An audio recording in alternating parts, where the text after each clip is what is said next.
Welcome to Business Innovators Radio, featuring industry influencers and trendsetters sharing proven strategies to help you build a better life right now. Hello and welcome to the show. This is your host, JC Soto with Online Media 360. Today we have a TEDx speaker, an author, actually multi-award winning author. Her name is Ingrid Pyka. Welcome to the show, Ingrid. Thank you. I love being here. I appreciate the opportunity to chat with you and reach out to your listeners as well. Well, Ingrid, I know you're really busy. I know you have a lot of stuff going on. You have speaking engagements that are coming up. I heard you have one coming up in Germany also. And you have some other stuff that you're doing with your clients. Can you tell us the name of your business and how you're helping your clients? So my company is IBP Consulting Services, LLC. And so I have several branches within. I have IBP Strategies. I also have ingridpyka.com. And I work mainly with the different factors. Again, it depends on who I'm working with. If I'm working with an entrepreneur, solopreneur, versus if I'm working with a corporate as a training and mediations. And then obviously my other passion is working with authors and helping them define and outline and sculpt what is their vision, what's the mission statement that they're reaching towards, and then what are the little pieces that are going to be necessitated in a reasonable and actionable and attainable way to get them to where they want to fastest and most economically and sustainable. So when they come to see you, do they have a lot of resistance to the ideas that you provide? I know business owners we kind of like to, when we have an idea or own concept, we kind of like to hang on to that really tightly. Is that your experience been with some of the clients? Interestingly, it can go both ways. But for example, today I was working with an author and he has a very set idea of what his work will look like. And so now it comes a point of, how do we mold the world in a way to attract and become a magnet for what his book is looking for? In the sense that a lot of times when people come and they have an issue, let's use an example that there may be an organization that is losing clients or they don't have enough clients or they have a high level of client complaints. There may be a business that is not able to retain their employees. Generally, the first question is just the tip of that iceberg. And when we start delving in by asking more and more questions and fine-tuning the little itty pieces of that, the underlying components that are then leading to what people are thinking that they want, we have a whole new chapter of what we're going to be working on and strategizing to overcome what those obstacles were that, like a domino effect, actually resulted in the overall what the client thought that they were coming for. So do they feel afraid when they contact you, and are they afraid to maybe look into their business and really face what's really causing the challenges that they have? Yeah, there is a certain fear component, especially when we're starting to look at reports and analyses. Most people don't take that time to survey their clientele or survey their team members or even colleagues, what's working, what's not. And so there is a definite fear of what is this going to show. And what the beautiful part of it is, a lot of times when these results come in, there's a lot of more positive than people thought there would be. It's kind of like, oh, I did really badly at that test, and then you come back and you aced the thing in those comparatives. The best thing is when the fear is already there, but people coming in with energy and they're excited and they're motivated because they see the potential. They see where they can get to and what they want. They already have a pretty strong indication of whether it be the vision or the passion, and that's where that energy way overcomes the fear. And my job is to delve into when there are obstacles, how do we palliate that fear and make it and flip it into that energy and the positive, yes, you can. So there's a coaching component to the consulting that I do. Yeah, so how do you help them with the coaching component? How do you help them manage these fears and move over to the next level, to the next stage of business? Yeah, it's really pretty simple. It's just breaking it down into sizable and bite-sized components. And I do that with what I call the stop phase. and what does the organization have? What does the company have that is already a success? And if there were failures, for example, let's say you spent $5,000 on a marketing campaign and you only returned a $500 conversion out of that. Well, yeah, you may consider that as a $4,500 loss. The flip side is, what did you learn and what do you know you're not going to do again? So when we break it into then the bite-sized pieces, again, it's when we use this same example as the marketing, it may not even be such a high ticket item as a $5,000 campaign. It could be a pay-per-click that you did that you had a $15 limit on, right? But was it the content that misfired, or was it the audience that misfired? And was it the results that wasn't strong enough? So we can at least take those pieces that you've already done and learn and build from it, and always be shifting. You can adjust. Always. It's an evolution. And even the most successful companies, look at Kodak, right?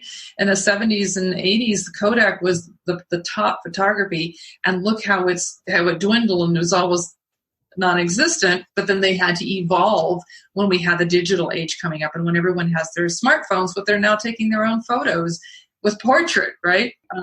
So it's an evolution, and recognizing what the changes and challenges are and who your competition is. It's like, hey, I can learn from that competition.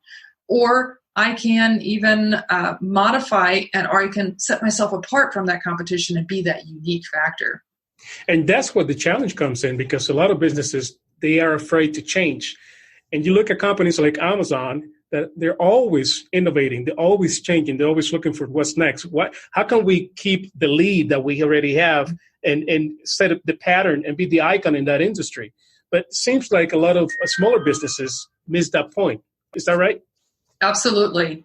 One of the biggest mistakes that I think happens, or myths, so to speak, of the small business, is that I have a product or a service, and how do I compare to everyone else? They don't think big enough, and they think short term. I need to get new clients. I need to get new clients. And so either they're passing out their business card like crazy, or they're offering new modalities for someone to come with them, but they miss the long-term picture.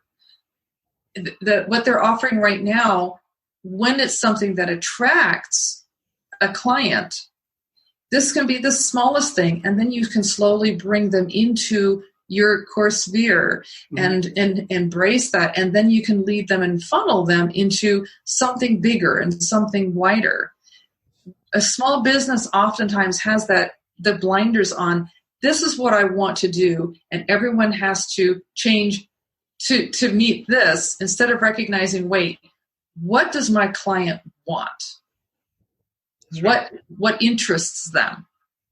Yes. And you talk about long-term picture, but a lot of the companies, like in Japan, their planning is 50, 100 years out. Here in the United States, we only do like maybe 6 months or maybe a year. And a lot of business owners also miss the lifetime value of a customer. They don't look at it as somebody that they want to keep in the loop, offering them new solutions to the problems, but just they look at them as one transaction and out. Is that right? That's right. And it costs at least 2.5 to 5 times more to get new clients, or if you're looking at an employee, to get a new employee in than it is to retain that client that you have, or customer. You're very right about that, JC.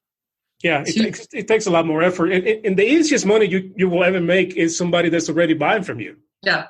That is already trusted you, already give you money one time, and you can offer them something else. A lot of times, we know like people like Gary Barnes, that people come straight back to Gary to ask for somebody that can help them solve a problem. A lot of the companies don't think that way. They just do one transaction and they move on to looking for new clients or new customers, right? Yeah. I've known people that have gone with the consumable supplies simply because they know that people will keep coming back for that versus a one-time purchase. And even if you were to have a one-time purchase, for example, let's look at some of the sectional furniture that you can get in. and you can get the little ottoman, and then you get the back, you get the right arm, and you get the left arm, and you can put it in together. That, even though it's a something that you will hold obviously for hopefully a long time, the repeated component that the company has already strategized out is adding to it. How can you build bigger and more? And that's the same perspective when we look at a customer or a client, that when we're there to help them, how can we help them further and envelope them in that warmth and the growth of what you offer to them? Because as a business, we all have our expertise. And that's that expertise that people want to draw to and take advantage of. One of my poor clients hates marketing.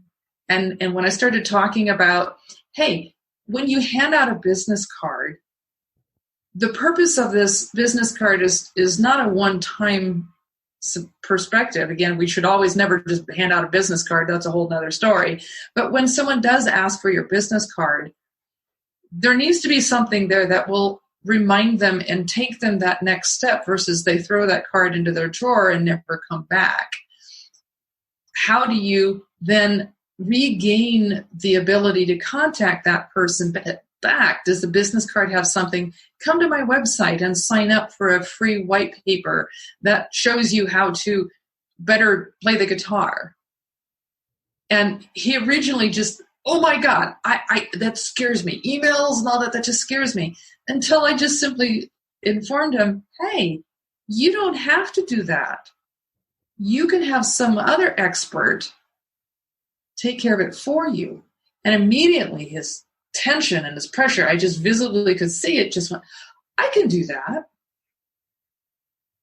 So in other words, they're visualizing themselves doing everything, having to learn all this stuff, not only the technology, because the technology, I mean, I deal with technology all the time because I have to learn all this stuff, but also the mechanical part of it, just writing the messages and making sure that you upload them and make sure that, you connect with that person that is going to be reading that message is the key. So I think exactly what you're saying is that in reality, there are people out there that are specialists in getting this stuff done. Exactly. Well, JC, you work with many of the entrepreneurs as well, and you know how easy it is for you to reach out and reach all the 9 News and other locations where we would just want to be on the news and the radio stations and which other podcasts. And you have that magical touch. You already know how to do that. Why would I need to want to do this? Like, you do that. And that's, I think, why your entrepreneurs and your business owners come to you, because you already have fielded that out and you make it easy for us. Yes. And when they contact a consultant or a coach as yourself, they come with some beliefs already, misconceptions. What are those? I think a lot of it is this the fear of I have to do everything. And some of the misconceptions also so there are 2 parts. It's like, what are they thinking that they have to do when they come to a consultant or coach? In other words, are we paying a lot of money and then I have to do everything already? Or is the consultant coach going to do everything for me and solve all of my problems, and all of a sudden my business is going to make $100,000 in the next 3 months? You have clients falling from the sky. Yes. So it's like, well, there's a combination of the 2. The job of a consultant and or a coach is there to be there alongside you and guide you and be the bumper when you have troubles, and also to give you that when there's a resource that you need as a business owner. How do we help you make it easier? What resources can we give, whether it be something that we can do for you or someone that we can refer to for you? What can we do to make your job easier so that you can go towards that, whatever the next revenue benchmark is you're looking for, whether it's $100K, $100 million, $100, it's variable. Yeah, we become the resource. Either ourselves or we find resource outside that we can send them to. Exactly. Yeah. Exactly. Now, I know you were real busy and also some of your events coming up. Can you give us an example of someone that you helped kind of break through these, either the fears or the misconceptions or the challenges of getting like maybe the vision right on track or getting their mission set up, something that you help them accomplish? Well, I can use an example of one organization. It was a company, and they produced a very high-end energy unit. And this energy unit needed to have some investors placed into it, and very high-level investors. When we were putting together the slide deck for an investor call, it was having to overcome one of these, oh my God, how do we do this? And they have to know everything all at once, and I don't know how to put it all together, until it was a moment of like, okay, wait, talk them down. Let's translate this into what the investor is needing to hear so that they want to embrace the opportunity. And flipping the perspective, it's not about us, it's always about them. Those are the messaging. And it's a messaging of how to reach to your client, how to reach to a larger market, how to overcome your own fears and fine-tune what is the true vision. And even something as simple as what are your services? When I was working with a real estate agent, actually it wasn't a real estate, it was a financier, so for financial of mortgage loan. The mortgage loan officer, all she thought that she did was, well, I give loans. When we delved into it further, we realized that no, she does a lot more than that. Not only does she provide the loan, she also helps that consumer determine which loan is theirs. So she's a counselor. She helped them clean up their credits. So that's another service in and itself. She also was able to provide feedback and connect to other resources that may be needed. So just like you were saying, JC, who's a plumber, who can repaint, who can fix the electrical. And all of a sudden, this mortgage loan officer had an entire menu of services that she provided and was able to translate that into a beautiful brochure and also even blogging to message that to the prospective clients and to nurture their current ones. You know, it's amazing how frequently when you ask a business owner, what do you do? And they only tell you what they do. They don't tell you the benefits they provide to their clients, the benefits they've been providing to them for years. Mm-hmm. So they miss the opportunity to kind of position themselves as somebody that can help them, that can provide solutions. And, you know, one of the things that I do is translate that from what do you do to what do you offer? What you specialize in? What are the problems that you solve? And I think that's one of the key elements that is missing sometimes in their marketing. Like you said, you know, you take that and you translate that into something that people want to hear about. Because mm-hmm. mortgage companies are one in millions of them out there. You know, you can just throw a dart on the map and you find them. Yeah, right. Yeah. So right. How do you stand out? So that's right. What you said. You kind of help them stand out, how to, you know, kind of squeeze all those benefits and make them look good so people will be attracted to that, right? Yeah. And I think a lot of times people just are so lost in the maze and they're so upfront.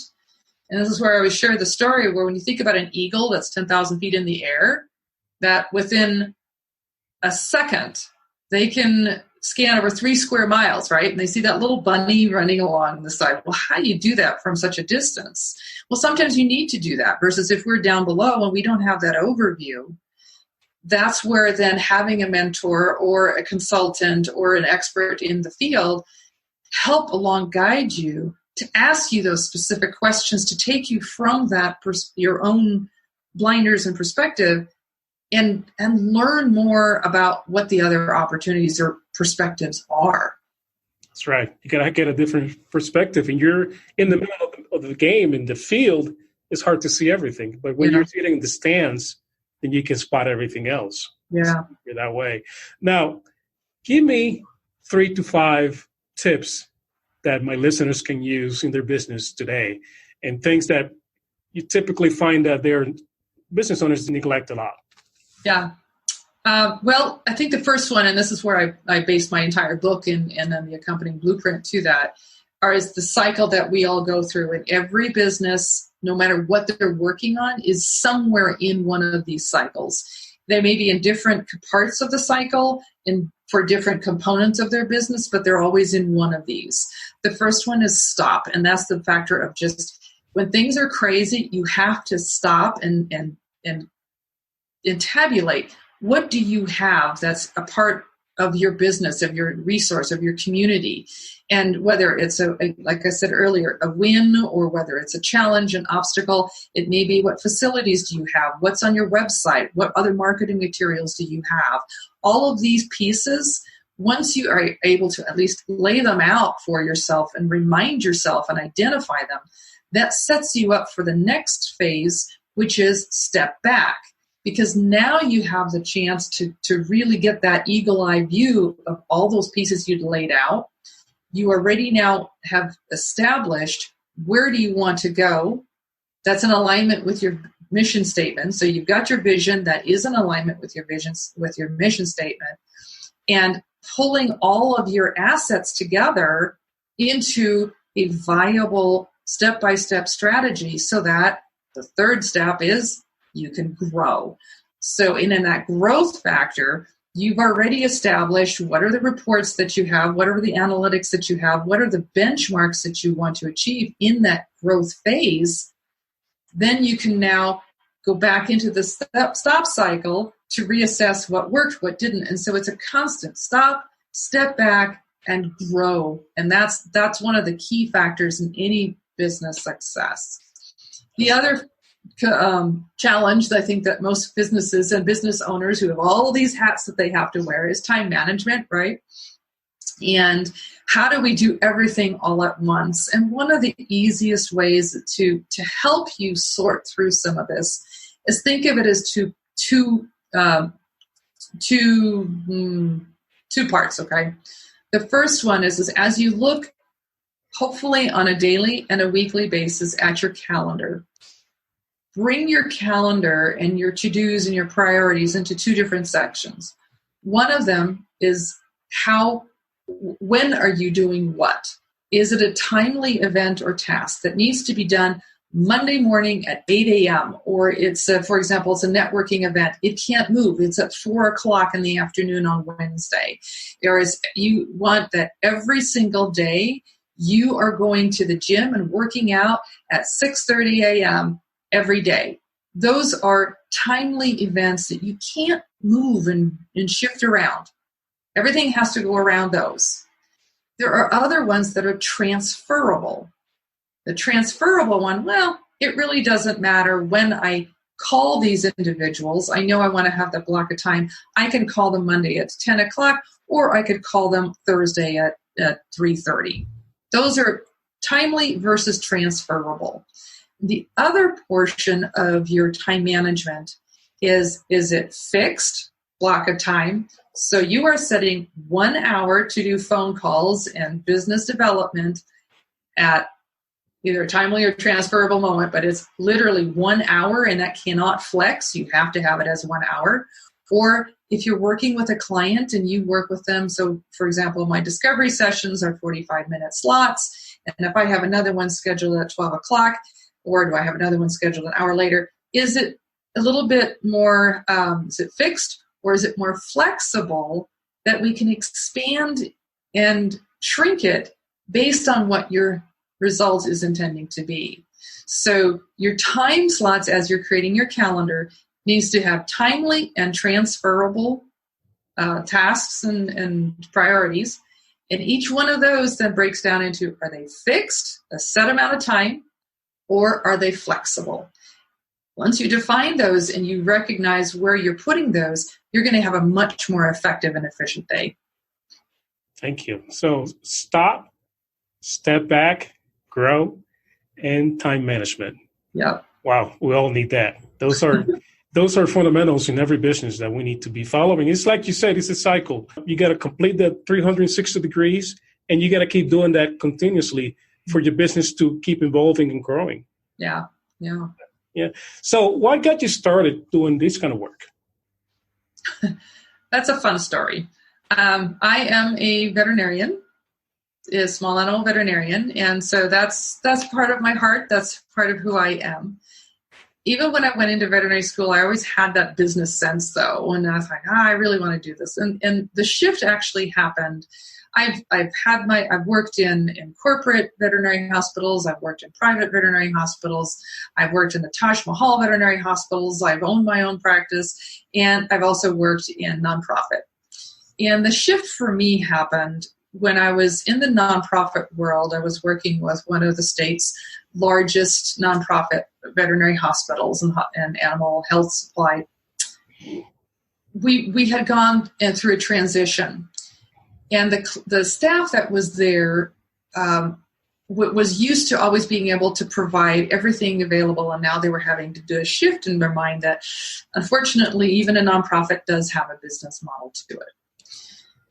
I would see patient after patient as well, because I had a dual role. I was, as a veterinarian, I was also doing the administrative management role. I was the hospital director there. I'd see a puppy and it had a little ear infection. I'd see a kitten with a torn nail or an abscess. And every once in a while I'd see them come in, and I realized, looking at the record, wait a minute, Fifi's due for vaccines and boosters. So anyway, so I'd have these clients coming in with different scenarios, and their pets would need basic preventive health care, like a vaccine that can make a difference between life and death. I'd explain this to the pet owner and the family, saying, okay, I understand that we're here for an ear infection or a torn nail or an abscess. We also really need to address Fifi's underlying preventive health care.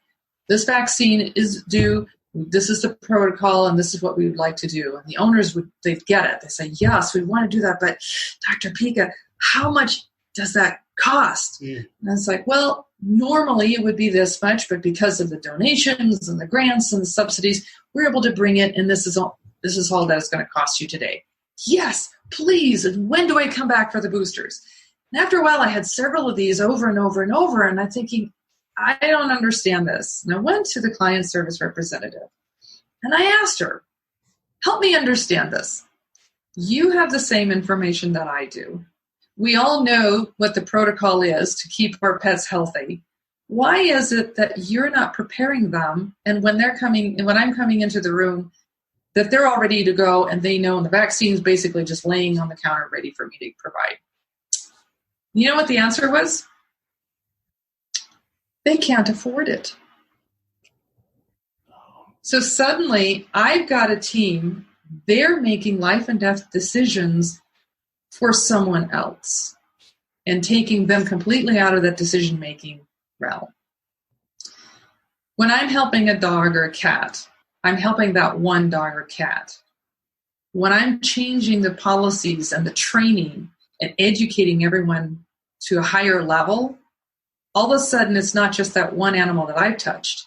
It's the limitless number of animals that all of my team has touched. And I'm helping a vast and infinite number more.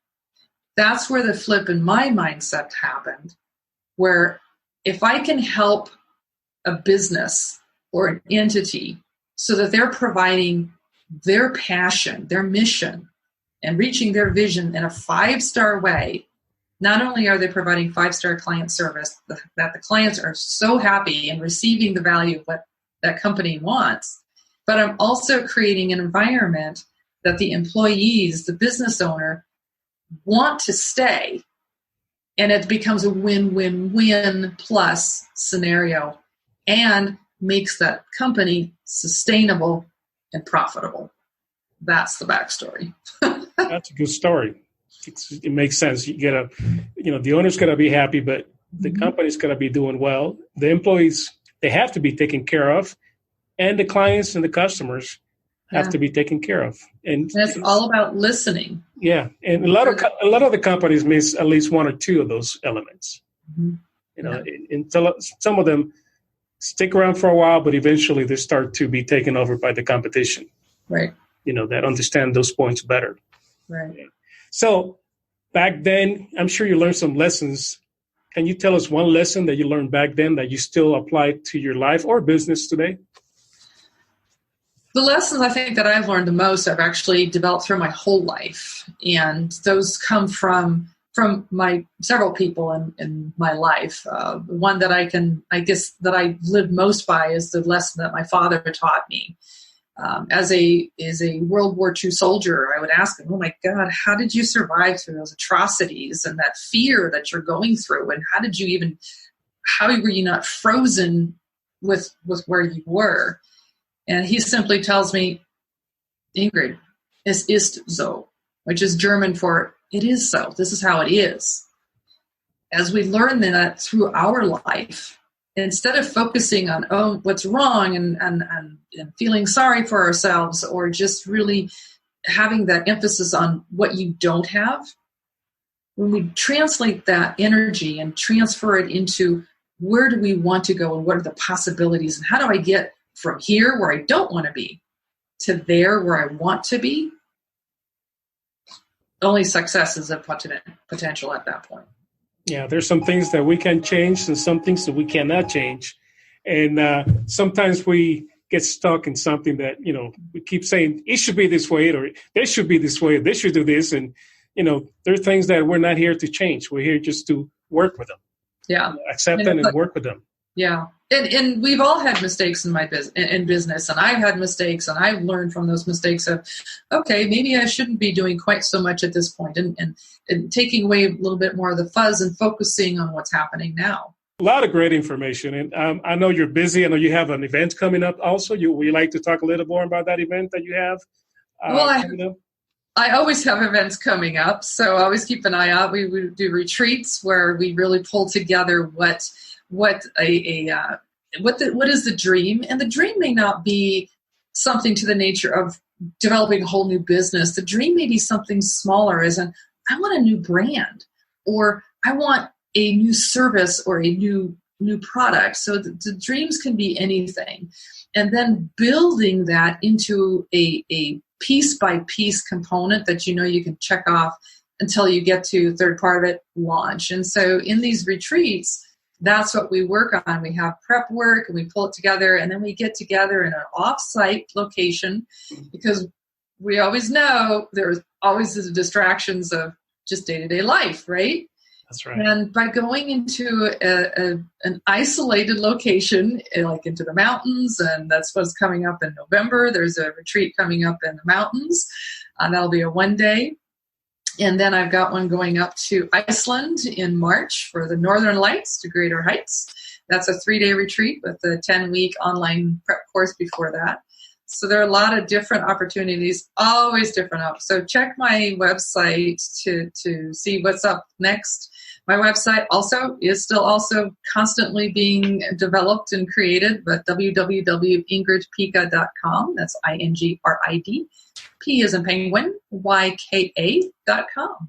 Any other ways that they can either maybe follow you on social media? Absolutely. Come and join me. It's always Ingrid Pyka at Facebook and LinkedIn, Twitter, Instagram, YouTube. Please subscribe to my YouTube channel. There's a 60-second best business tips coming up on that. And every week I'm releasing new best business tips.